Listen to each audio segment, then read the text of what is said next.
مقاصدنا واغفر لنا ما مضى يا واسع الكرم واغفر إلهي لكل المسلمين بما يتلون في المسجد الأقصى وفي الحرم بجاه من بيته في طيبة حرام واسمه قسم من أعظم القسم وهذه بردة المختار قد ختمت والحمد لله في بدء وفي ختم أبياتها قد أتت ستين مع مئة فرج بها كربنا يا واسع الكرم أبياتها قد أتت ستين مع مئة فرج بها كربنا يا واسع الكرم أبياتها قد أتت ستين مع مئة فرج بها كربنا يا واسع الكرم مولاي صل وسلم دائما أبدا على حبيبك خير الخلق كلهم يا ربي المصطفى بلغ مقاصدنا واغفر لنا ما مضى يا واسع الكرم. اللهم صل وسلم وبارك عليه وعلى آله.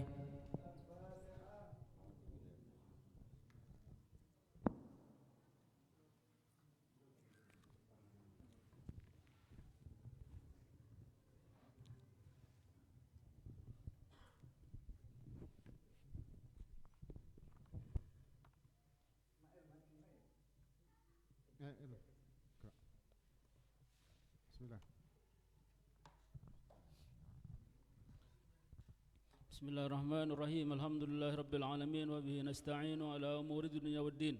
Wassalatu wassalamu ala asyrafil anbiya wal mursalin sayyidina maulana Muhammadin khataman nabiyyin wa ala alihi wa sahbihi ajma'in, amma ba'd. Faqala Syekhul Mu'allif rahimahullah ta'ala wa nafa'na bihi wa bi ulumihi wa bi ulumikum wa bi asrarihi wa bi asrarikum fid darin amin. Amin. Bismillahirrahmanirrahim. Wa majarit al-fikri kasiratun faminha ila an qala wa'lam annahu yanbaghi laka an tatafakkara fi taqsirika wa'lam annahu yanbaghi laka an tatafakkara fi ihatati ilmi Allahi bik wa nadharihi ilayka yang mana? Wa majari tafakkur halaman 56. Enggak, sudah selesai 57 sekarang. Wa'lam annahu yanbaghi laka an tatafakkar fi hadhihi hayat dunya. Wa'lam أنه ينبغي لك أن تتفكر في هذه الحياة الدنيا وكثرة أشغالها ووبالها وسرعة زوالها وفي الآخرة ونعيمها ودوامها.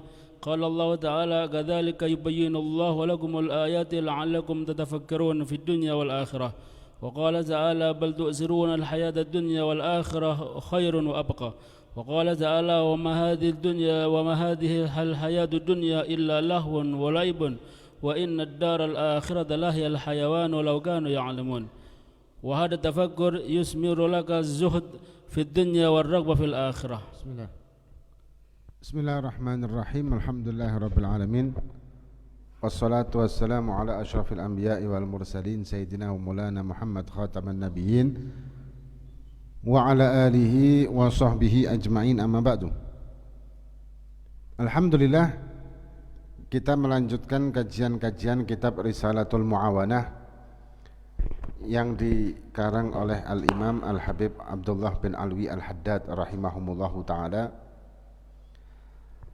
Dan kita memasuki masalah tentang ibadah batiniyah yang paling afdol. Ibadah itu ada ibadah zahiriyah, ada ibadah batiniyah ya. Umumnya ibadah zahiriyah harus sinkron dengan ibadah batiniyah. Seperti sholat. Ketika kita sholat, wajib zahir kita sholat, hati kita pun harus ikut sholat. Bagaimana? Dengan hudzur dan khusyuk. Hudzur menghadirkan apa yang kita lakukan, dan khusyuk konsentrasi penuh. Kemudian ada juga yang hanya ibadah batiniyah saja, yaitu tafakkur ini tadi. Dan tafakkur ini bisa dikatakan lebih afdolnya ibadah batiniyah, yaitu tafakkur, karena bisa menimbulkan macam-macam hikmah di situ dengan tafakkur ini tadi. Tergantung tafakkurnya apa. Dan tafakkur ini beda sama tulul amal. Kalau tulul amal ini orang menghayal, seandainya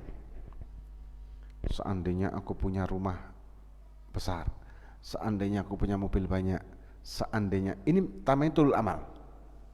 Beda, tafakkur itu berpikir, merenung dengan memikirkan sesuatu dan bermodalkan ilmu.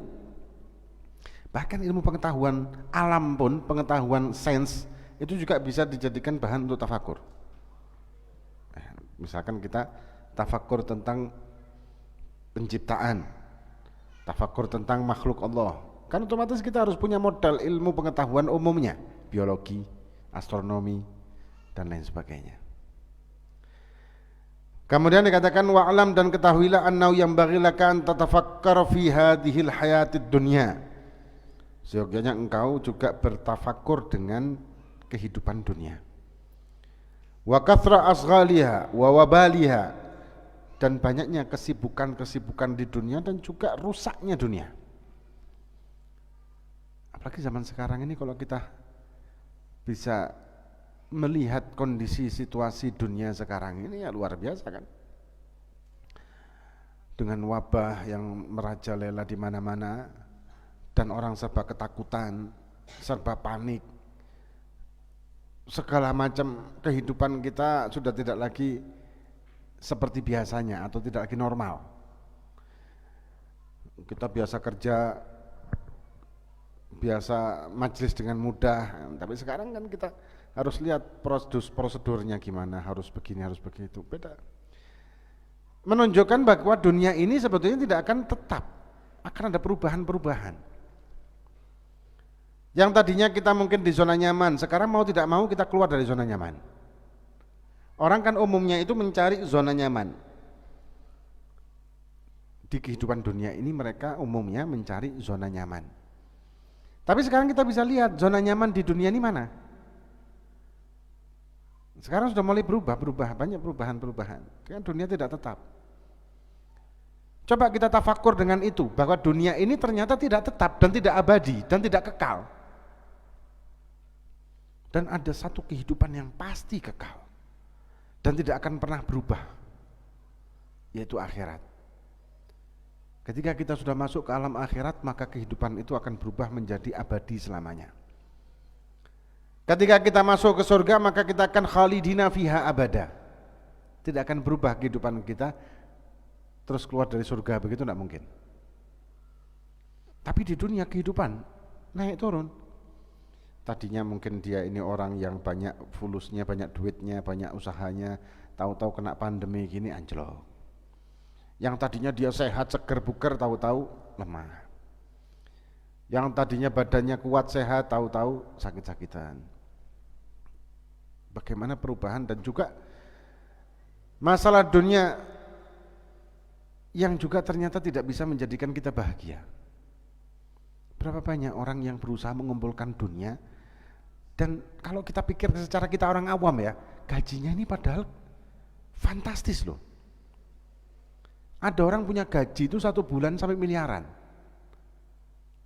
Bayangkan, kita aja mungkin 1 bulan piro sih? Allahumma 10 juta, alhamdulillah itu. Ya, 10 juta itu wah wis. Hah? Ini ada orang gajinya itu miliaran per bulan, tapi ternyata korupsi, masih ruwet, masih bingung mencari jabatan, masih berusaha untuk naik pangkatnya dia dan berusaha untuk dia ini menjabat di jabatan-jabatan tertentu. Padahal gaji-gaji yang sudah dia terima kemarin-kemarin itu, andai kata dipakai untuk kehidupan dia 7 turunan mungkin gak entek ya. Tapi ternyata tidak terpuaskan hingga dia berhasil menjadi pejabat misalkan ya, atau menjadi legislatif lah atau apalah namanya. Ternyata korupsi, ternyata begini dan begitu. Ajib. Nah terus harta itu yang kemarin-kemarin ini mana? Masih ada? Ada. Terus kenapa kok korupsi? Ternyata kebahagiaan tidak bisa dilihat atau tidak bisa diukur dengan dunia. Orang korupsi itu bisa terjadi karena banyak hal kan. Tapi yang pasti karena di hatinya tidak ada kenyamanan. Kalau orang itu ada kenyamanan di hatinya, ada kebahagiaan di hatinya, ada keberkahan di hidupnya, maka dia tidak akan berani melakukan pelanggaran terhadap Allah. Dia tidak peduli dengan masyarakat, tidak peduli dengan orang, tidak peduli dengan makhluk, tidak peduli dengan pemimpin, yang dia pedulikan Allah. Korupsi ini haram, dilarang. Memang secara hukum negara apa segala macam iya, tapi saya melihatnya ini dilarang sama agama, maka saya tidak berani. Dan dia sudah merasa kecukupan dengan apa yang dia punya. Nyaman. Hatinya ini nyaman karena keberkahan. Tapi ketika ada orang yang dia ini merasa kurang dengan dunianya tersebut, berarti orang ini tidak punya kenyamanan di dalam hatinya dia. Dengan itu tadi loh. Sampai kan sering tuh kita dengar berita-berita di media, ada siapa begitu bunuh diri. Loh siapa yang bunuh diri ini? Ternyata pengusaha besar. Pengusaha besar, dia punya gedung, dia punya perusahaan, dia punya pabrik, punya ini, punya itu. Bunuh diri. Ada yang dia itu naik ke atas gedung miliknya dia di Korea sana. Sampai di atas dia menjatuhkan dirinya gara-gara sahamnya dia anjlok. Padahal seanjlok-anjloknya dia masih punya simpanan banyak. Gak terus jadi melarat gitu enggak.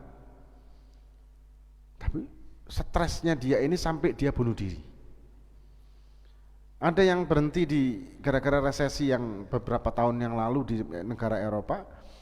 Dia pakai mobilnya dia, padahal dia pengusaha, uangnya banyak, tapi ada beberapa perusahaannya yang kolap gara-gara sahamnya anjlok, berhenti di jalan di London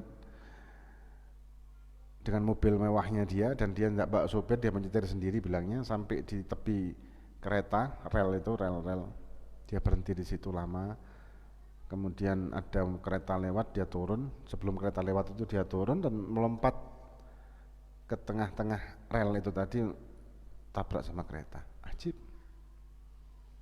Hah? Kita mungkin bayangkan begini, loh, padahal duit si akeh loh. Andai kata dia perusahaannya dia jatuh bangkrut hanya 3-4 perusahaan, sedangkan dia punya 100 perusahaan.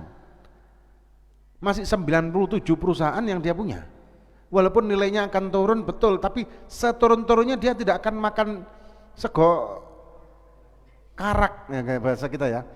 Seanjlok-anjloknya dia, jatuh-jatuhnya dia tidak akan ngemis di jalanan. Dia masih punya banyak simpenan, punya tabungan, punya celengan, punya segala macam lah. Di bank-bank dia masih punya. Untuk hidup masih bisa. Tapi kenapa kok dia mengakhiri hidupnya? Coba aku koyok deh, saya akan nikmati hidup ini. Belum tentu juga. Belum tentu juga. Kita mungkin akan mengatakan seperti itu, kalau saya seperti dia, punya kekayaan yang miliaran triliunan, duit sampai ngitungnya kesel, saya akan bahagia, saya akan sodakoh sana sini, saya akan berangkatkan umroh teman-teman saya akan bangunkan rumah teman-teman saya satu persatu.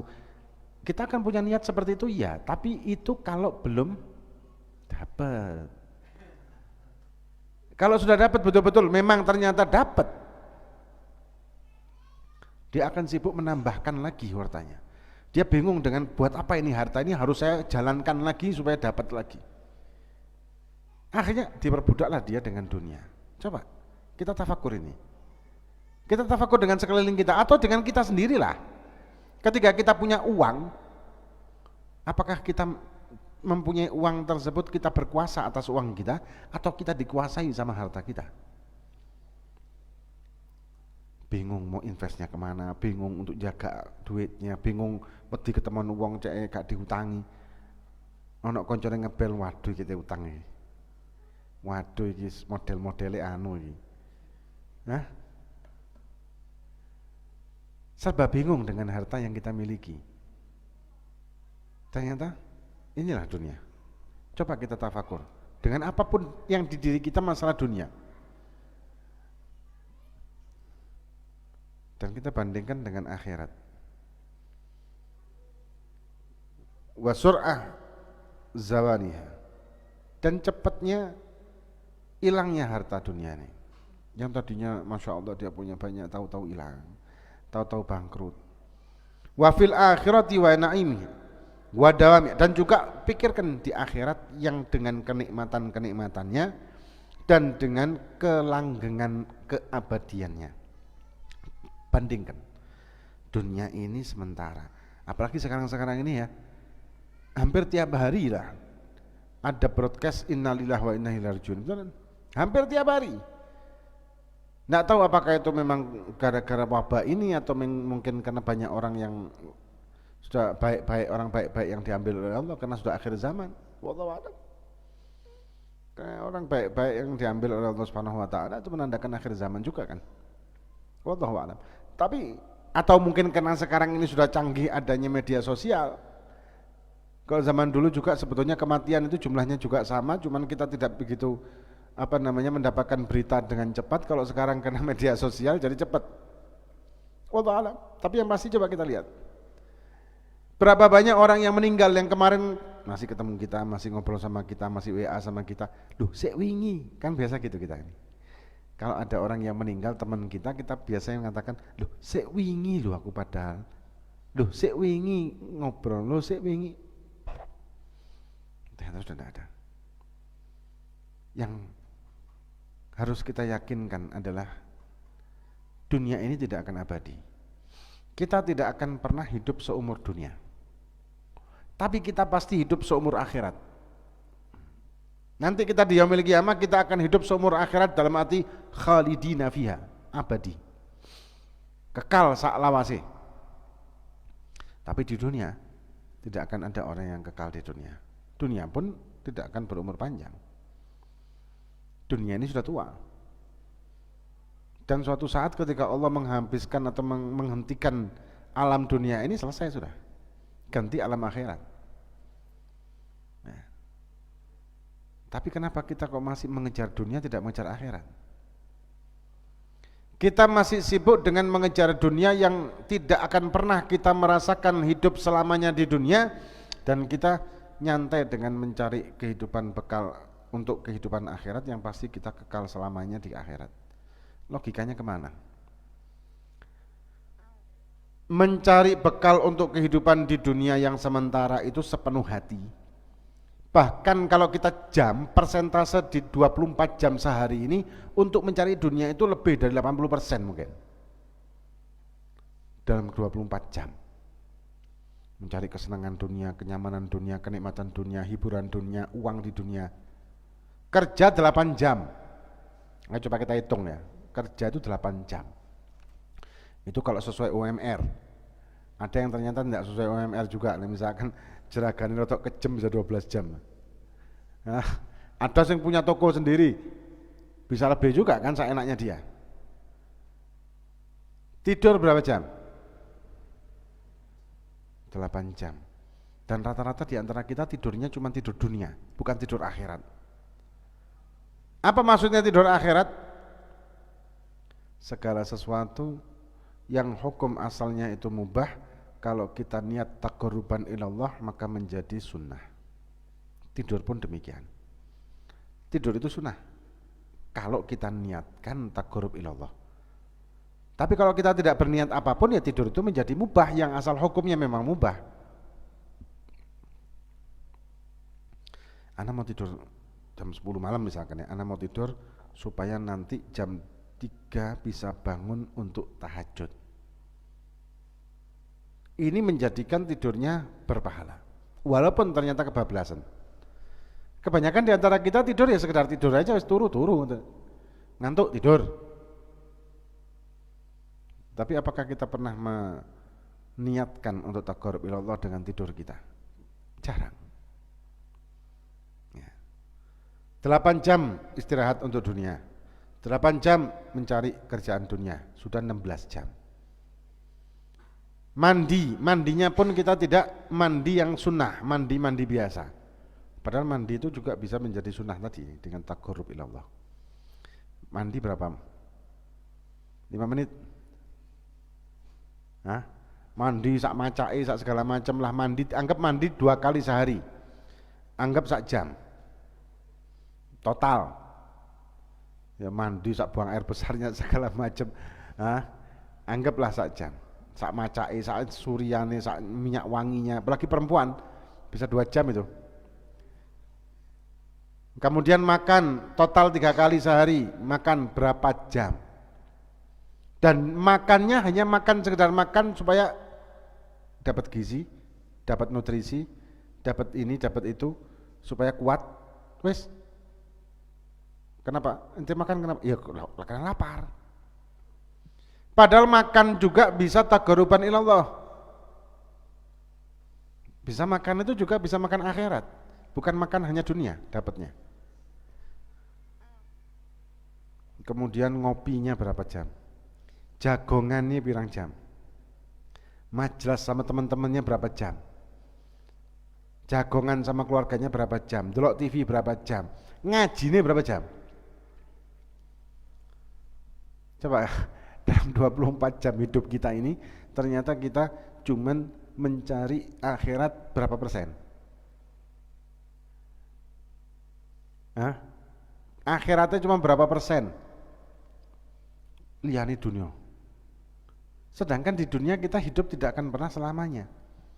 Dan di akhirat kita hidup akan selamanya. Apa ya cukup bekal yang kita kumpulkan untuk akhirat sedemikian kecilnya? Cukupkah untuk kehidupan yang abadi selamanya kita mengumpulkan bekal yang ya sudah ada artinya sih. Sholat 5 waktu 17 rakaat paling tidak 1 jam total. Ngaji seperti sekarang ini, pengajian ini paling enggak itu 1 jam wis bosen orang. Ya, biasanya 30 menit, 45 menit. Nah, ngaji, taklim. Bordang ini sholawatan segala macam 1 jaman kira-kira, dan itu tidak setiap hari. Kayak ini kita sekarang salapanan. Hari Senin, tiap Senin. Ya memang tiap Senin tok tapi. Tiap Senin tok, yang lainnya enggak. Coba 24 jam di dalam kehidupan kita, untuk akhiratnya berapa, untuk dunianya berapa. Kita tafakuri itu aja, kita akan sudah merasa terkejut kalau kita ternyata mendapati justru nguber dunianya itu lebih banyak dari nguber akhirat, dan akhirat itu kehidupan yang abadi selamanya, tapi ternyata kita mengumpulkan bekal untuk ini hanya sedikit dibanding untuk dunia yang sebanyak-banyaknya yang kita kumpulkan. Padahal Allah sudah menjelaskan, Nabi sudah menjelaskan kehidupan dunia dan kehidupan akhirat itu seperti apa. Dikatakan wa qala Allah Ta'ala, Allah Subhanahu wa taala berfirman, kadzalika yubayyinullahu lakumul ayati la'allakum tatafakkarun fid dunya wal akhirah. Demikianlah Allah Subhanahu wa taala menjelaskan kepada kalian, kepada kita semuanya ini, tanda-tanda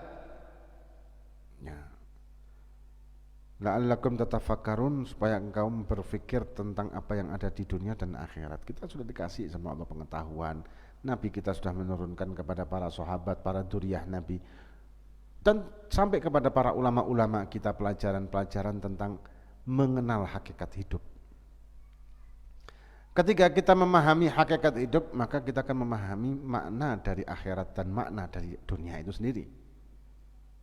Kalau kita tidak memahami makna hidup, makna hakikat dari hidup ini, ya kita kan tidak tahu betapa pentingnya akhirat dan lebih penting dari dunia.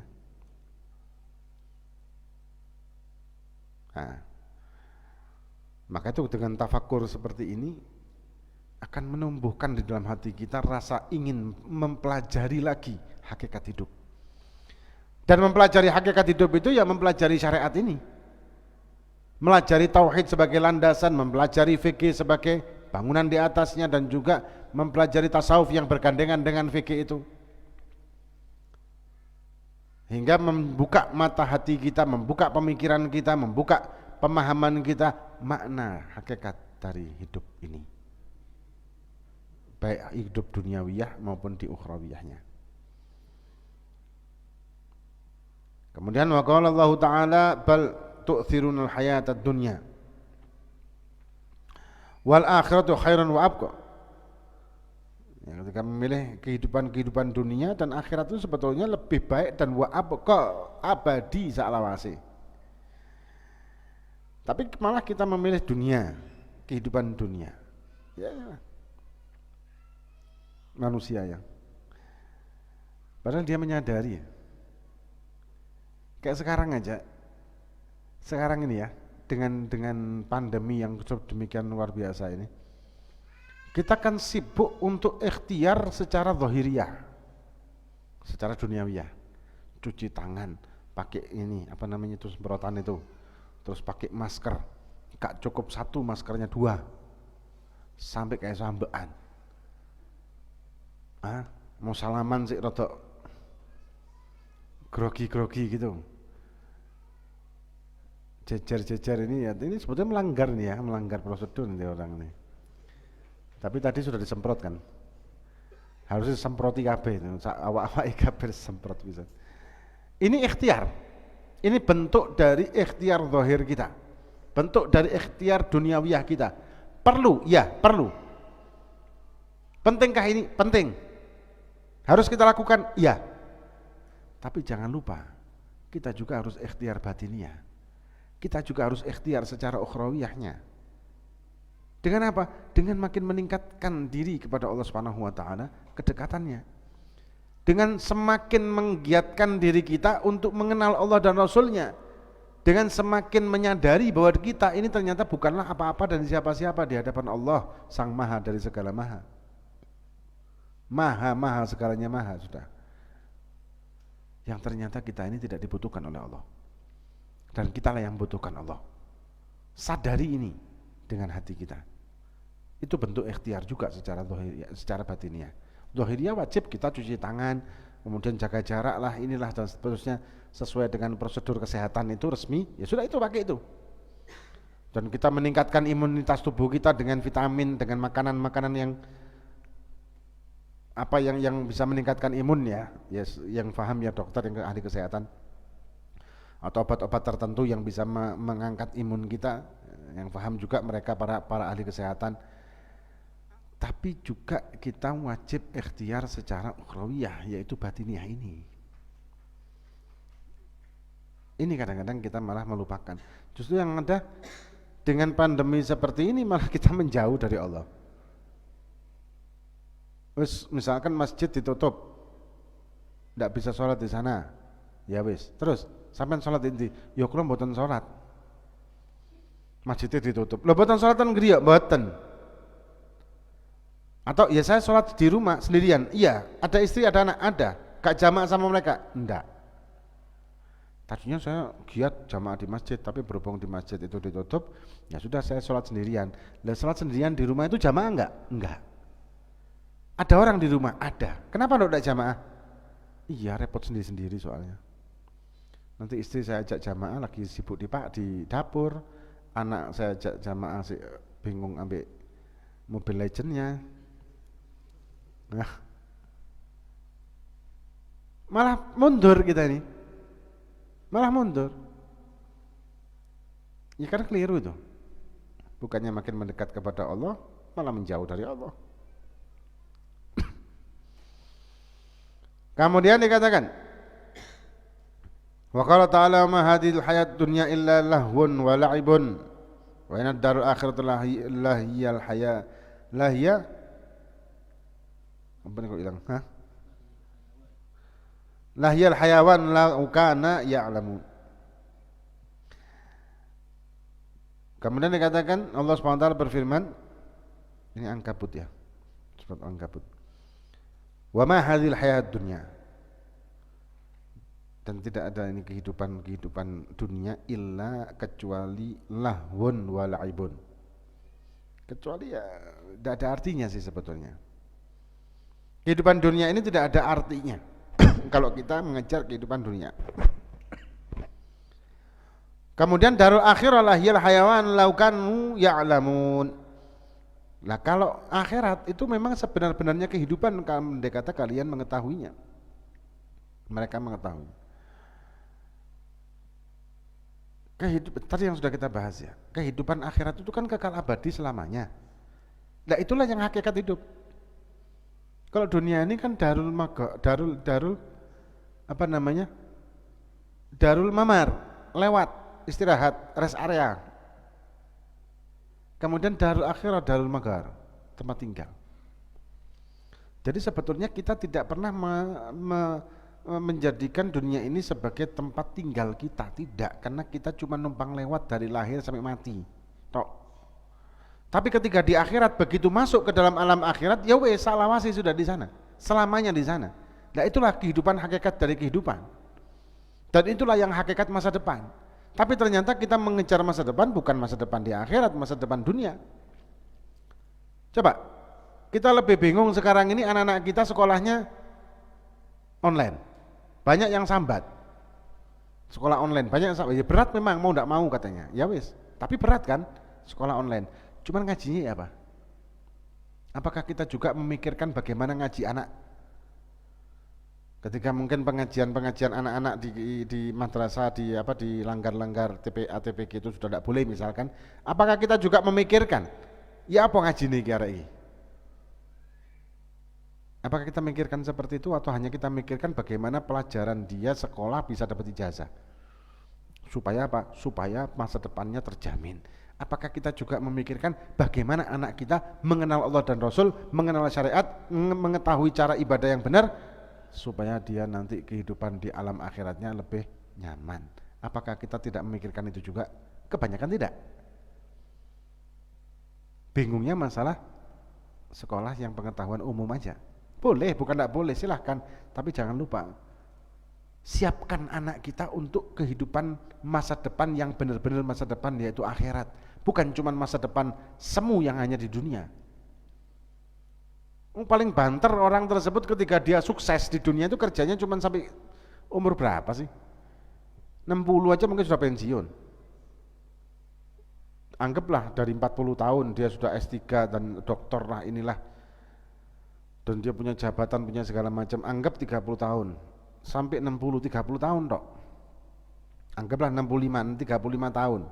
Anggaplah 50 tahun dia bisa dapat kenyamanan di dalam hidupnya di dunia ini dengan kerjaan yang mapan gitu ya.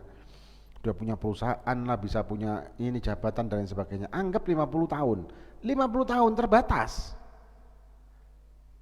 Dan lagi pula 50 tahun tersebut ketika dia kerja, kehidupannya terikat dengan kerjaan. Ayo majelis yuk. Waduh, aku kerja meneh. Absen jam 8 soalnya. Terikat. Ini kapan? Ahad. Dari Senin sampai Sabtu terikat dengan pekerjaannya. Ahadnya baru. Terus merasakan kenyamanan masa depan ini yang mana? Hah? Ini ya, kita terbelenggu dengan kehidupan formalitas masa depan yang kemarin-kemarin ketika kita sekolah sudah kita persiapkan. dan dipersiapkan orang tua kita. Ternyata ketika kita mencapai masa depan tersebut, malah kita terikat lagi. Wis soro sekolah berangkat isuk mulai sore sekarang ini. Terus setelah dia berhasil sukses semuanya, lulus sarjana, sudah mendapatkan kerjaan yang tetap, dia juga berangkat yang sama juga, cuma beda 1 jam paling. Sekolah berangkat jam 7, kerja berangkat jam 8, beda 1 jam. Dengan rutinitas yang harus seperti itu, kayak bolos mana? Dibolos nanti bisa dipotong gajiannya, bisa dipecat lah, inilah, berarti masih terikat lagi dia nih. Terus mana kenyamanan masa depan ini? Kalau kita mikir ke situ ya, ini ya, bukan kita enggak boleh kerja dunia, bukan, silahkan. Tapi jangan lupa kita juga punya alam akhirat, yang kalau kita masuk ke masa depan alam akhirat yang benar, kita tidak perlu sibuk lagi dengan kita menjaga masa depan itu, tidak, tapi sudah kita mendapatkan kenyamanan, sudah enak, tidak perlu bingung mempertahankan kenyamanan kita itu. Zona nyaman itu tidak perlu dipertahankan lagi ketika di alam akhirat, tapi kalau di dunia kita tetap mengejar dan mempertahankannya. Gawe apa? Buat apa kamu kerja soro? Untuk pensiun. Pensiun juga ya sama aja. Ternyata setelah pensiun, mohon maaf ya, banyak orang yang pensiun dapat penyakit namanya post-power syndrome. Ya kan? Tambah soro lagi. Terus maksudnya gini, Anda menggambarkan ini semua, maksudnya adalah ketika kita hanya mengejar dunia saja, ya inilah yang kita dapat. Tapi ketika kita mengejar dua-duanya, akhirat juga kita kejar. Secara awam ya, kita sebagai orang awam, orang biasa, kita kejar dua-duanya. Dengan presentasi yang kita tinggikan lah akhirat itu, sama-sama lah, atau paling tidak itu sederajat. Akhirat iya, dunia iya. Kerja kita niatkan untuk mencari nafkah yang halal, kemudian ketika ada lebihnya kita sisihkan untuk sedekah dan seterusnya, maka kita bisa dapat dua-duanya, dan kita juga bisa mendapatkan kenyamanan juga di dunia. Tapi ketika kita hanya mengejar dunia tok, ya wes, tidak ada kenyamanannya. Terus buat apa? Kalau ngejar akhirat tok bagaimana? Kalau kelas sebagai orang awam kayak kita ini, itu bukan kelasnya. Justru kalau kita mengejar akhirat tok, tidak mengejar dunia, dengan kondisi kita iman yang lemah seperti kita ini, maka justru kita akan berbalik. Terus anak tidak mau kerja, mau tawakal aja, mau ibadah aja, bubar, tidak akan bertahan lama. Karena kita bukan orang-orang yang imannya kuat. Kalau orang-orang minal aulia iman yang kuat, tidak kerja pun tidak ada masalah. Allah jamin. Tapi kalau kita disuruh cari ya Allah. Allah tidak akan ngasih kecuali kita ikhtiar mencari baru Allah ngasih. Ada sabab-musababnya. Tapi kalau para aulia-aulianya Allah yang memang mereka ini dakwah karena Allah, berusaha untuk mengingatkan masyarakat, berusaha untuk mengajak umat, menyadarkan umat, mengajak umat, membimbing umat dan seterusnya. Mereka ini orang-orang yang tidak membutuhkan dunia, tapi dunia selalu mengejar mereka. Terjamin, karena apa? Karena Allah yang menjamin mereka ini, gak usah golek kon wis. Lah kalau kayak kita ini, gak golek, gak mangan. Ya kan?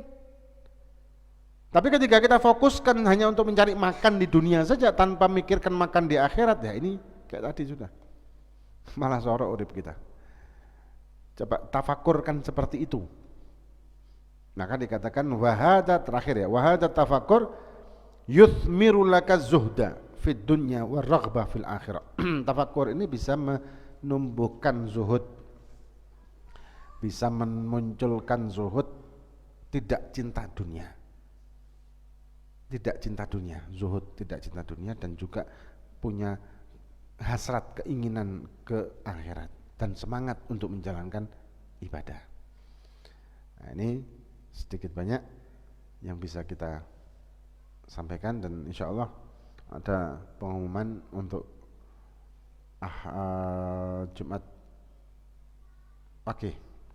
Jumat Wage MTI insya Allah ada di, kalau enggak ini ya, kalau enggak ada larangan, di mana? Gedang Sewu.